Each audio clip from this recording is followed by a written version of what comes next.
Well, it's certainly been something these first 2 days of Rally Chile BOBO, and the Sunday is poised to have even more things going for it as well, including an 8-time champion on the charge, a third time starter in Rally 1 looking to prove what he can do without hybrid, and a young Swede trying to win the support title whilst on the back foot.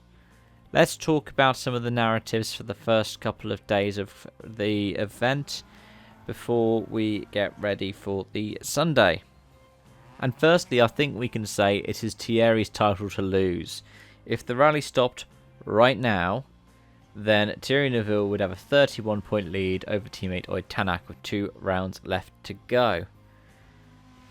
And yeah, there is every chance that the gap tightens tomorrow. There's also every chance the gap grows tomorrow. But at the end of the day, he's only ceded 3 points to his teammate over the first couple of days. If he does that for every day for the rest of the competitive season, he's champion. But it has very much become a 2-horse race. Sebastian Ogier's retirement means that he is now just under 50 points behind Thierry Neuville, which would put him in an absolute must-win for the final 2 rounds. He's actually been overtaken by Elfyn Evans, who has very much been one of the top performers so far. I mean, he's battling it out for the win, and the 2 drivers he's battling with are world champions. And the Welshman, well, I mean, I always say, and I've seen a lot of pundits saying, that Chile is the closest to Wales that we have on the calendar now. In fact, the fog has probably made it very much so. The fog has been so bad that we've had stages red flag because of it. I would say that Evans performed really well. And even if he doesn't get the win, if he gets a podium here, then it really bodes well for next year for him. Another driver that this really bodes well for. Gutted for him that he got a 1-minute penalty. Is Adrian Formeau. If it wasn't for the 1-minute penalty for checking in late because of the fact that he had to change the alternator belt, he'd be in 3rd right now. And yes, I know that the M Sport has done well here before, and Oid Tanak won here 12 months ago. Adrian Formeau has quietly been one of my drivers of the season.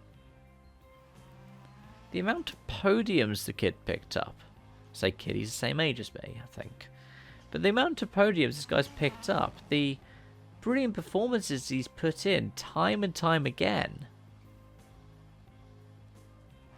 he is showing so much great potential, and I really hope that the Puma's in a good place next year, because I really want to see him work with M Sport and they climb up the ladder together, because I know there are rumours still attaching him to a full-time ride with Hyundai. I don't think it's the best route, especially if Hyundai are going to be going out because they're going across to WEC.